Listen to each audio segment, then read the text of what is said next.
The ultimate adventure, when all the barriers and ogres have been overcome, is commonly represented as a mystical marriage of the triumphant hero soul with the queen, goddess of the world.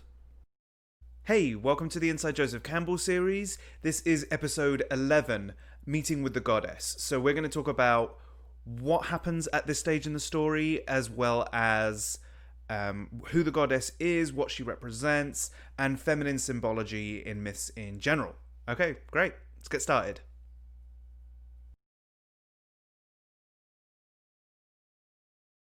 At this stage, the hero has overcome all of their dangers and fears, resolved all of those issues, and now they realize what change it is they need to make.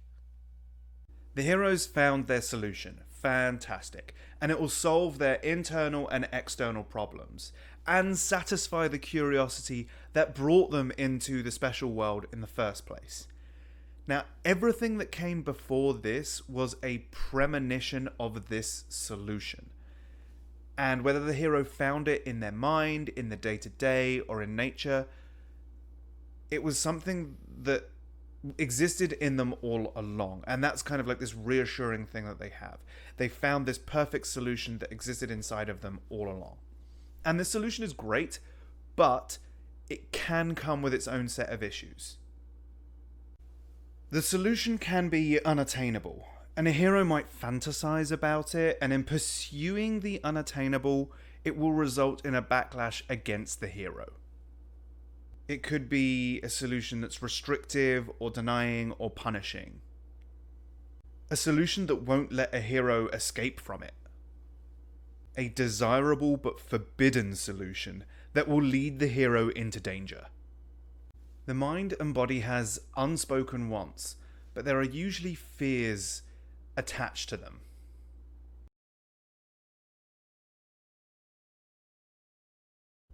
The goddess is a character that will deliver the solution to the hero, and they represent the mother archetype, which is nourishing and protective. And they'll give a solution that seems to kind of come out of nowhere. Now, there's a correlation between the way mothers teach their children things and the way adults learn things out in the real world. Now, we teach kids things in a very measured way in order to initiate or introduce their minds into something that can work for them out in the real world. And a goddess will do the same thing for a hero.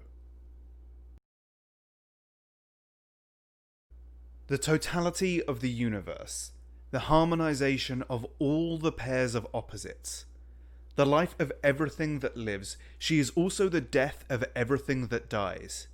She is the womb and the tomb. So what does that mean? The goddess is both good and bad simultaneously. She'll have a personal relationship to the hero, but she represents all of life, in all of its joys and all of its pains. And because of that, she represents any and all possibilities for the hero. So when taking her advice, the hero has to be really careful, because it could go really well for them, or it could go really badly for them. But when a hero listens to their advice, they can let go of who they used to be and move forward, not as a good thing or a bad thing, but just as part of the natural progression of their life.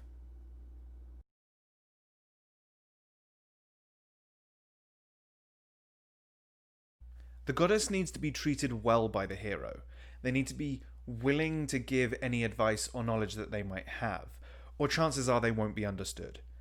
Now, only if a hero is fully prepared and capable can they take on what the goddess has to teach them.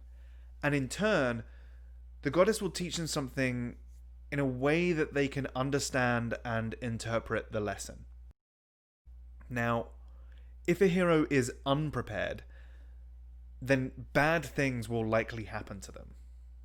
Because not wanting to find out what the lesson is, or having the lesson sprung on them, or fearing the consequences, will stop them from being able to take on the lesson.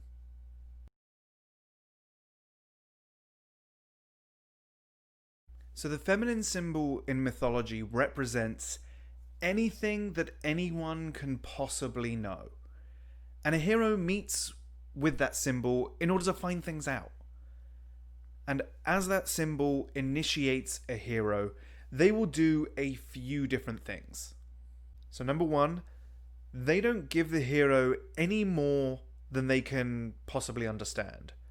But they know way more than a hero could even think of.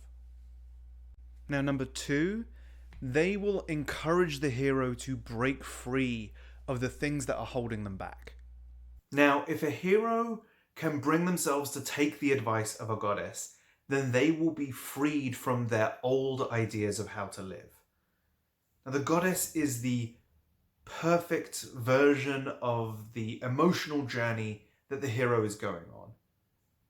And if a hero can understand them, and with good intentions, they can learn anything that the goddess could possibly teach them. The meeting with the goddess is the final test of the talent of the hero to win the boon of love, which is life itself, enjoyed as the encasement of eternity.